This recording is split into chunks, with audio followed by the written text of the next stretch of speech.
Isang motorista naman na natakot umano sa checkpoint dahil walang lisensya, arestado matapos bumangga sa kasalubong na tricycle.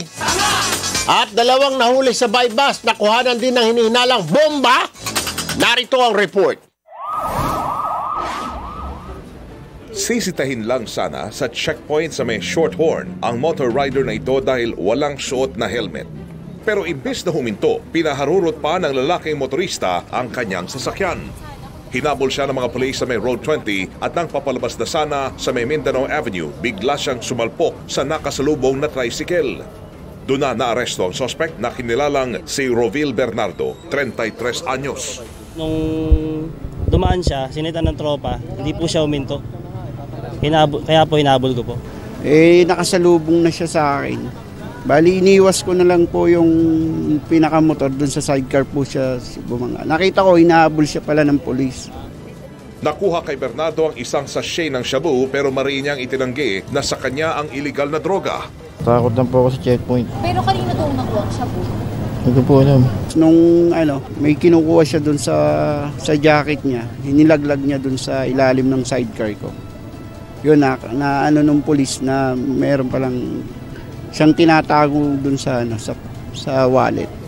Maharap si Bernardo sa kasong paglabag sa RA 9165, disobedience to authorities at traffic violation laban sa no helmet at lisensya. 200 halaga ng shabu ang nabili ng pulisya sa isirgawang bypass sa barangay Baysa kagabi. Tinarget sa operasyon si Vicente Base, 50 anyos at sinasabing notorious na tulak sa kanilang lugar. Arestado rin ang sinasabing kasamahan niya na si Marcelo Diocaresa, 46 anyos.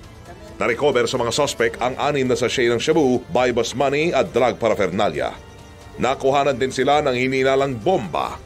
Nasa watchlist yung si Enteng at si Ambo ng barangay.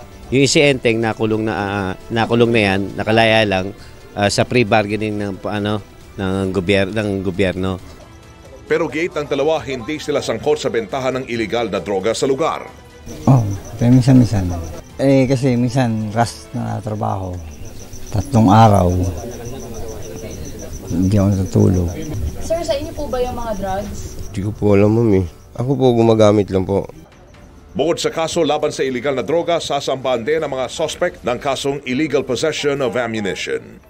Weng de la Peña, Radio Pilipinas.